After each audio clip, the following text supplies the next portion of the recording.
Patrick Simmons was the only member of the Doobie Brothers to remain with the group throughout their 12 years of consistent hit-making. Recently, he stepped out on his own to pursue a solo career.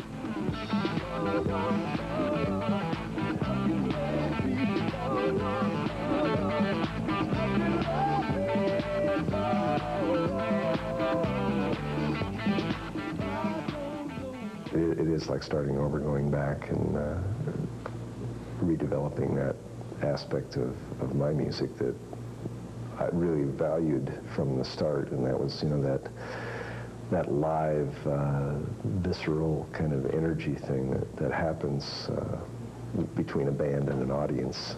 I think the Doobies had that, definitely. I don't think we ever, you know, people had a concept of the band as being some kind of a R&B soft rock outfit, when in reality we were a very hard rocking kind of a unit in a live situation. I think probably in fact we just released a live album. I think people will be able to see a little more what we were.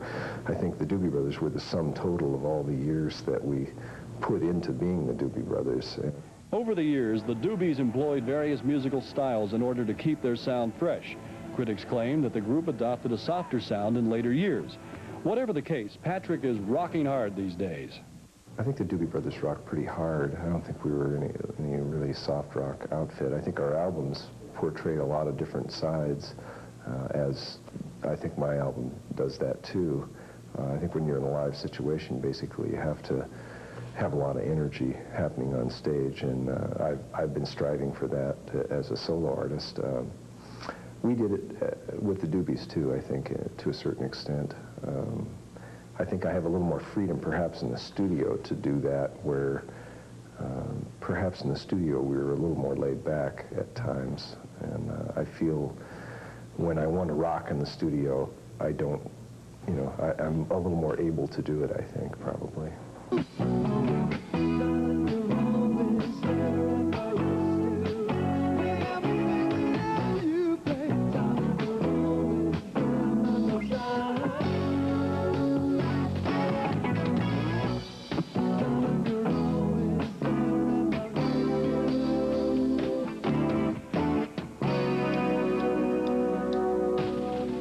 After the Doobie Brothers decided to call it quits, many pointed to a falling out between Patrick and Michael McDonald as the reason. A close inspection of Patrick's debut album finds contributions from many of the ex-Doobies, including Michael McDonald. I think that's, you know, Hollywood gossip tends to happen that way. I don't know why. I think people are always looking for the dirt, you know, and even if it's not there, you know, they want to think something's going on. He and I wrote a tune called Why You Giving Up, along with Chris Thompson, and Michael did some keyboard playing and background vocals and things on my album. Patrick will be on tour this summer, opening up for the likes of Kenny Loggins and the Jefferson Starship. After years of pleasing sellout crowds with the Doobie Brothers, this time Patrick will find himself facing impatient audiences who are probably waiting to hear the headliner. Oh, it will probably be, in some respects, a little easier not having to carry the whole burden of the performance aspect, you know, really being able to just kind of go out and approach it in a little more relaxed,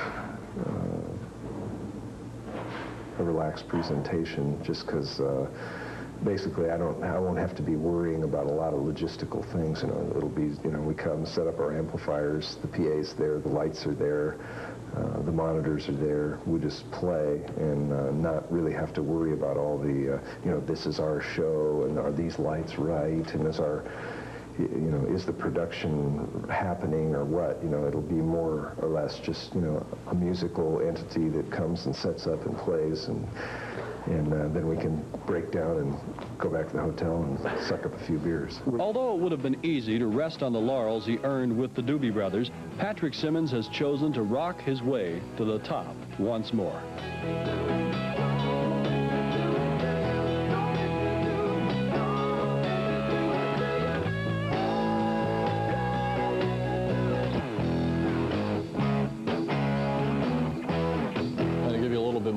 Patrick Simmons and his hit record So Wrong. We have his video, and then when we come back from that, we're going to be talking to Abe Alvarez of Archie Bunker's Place.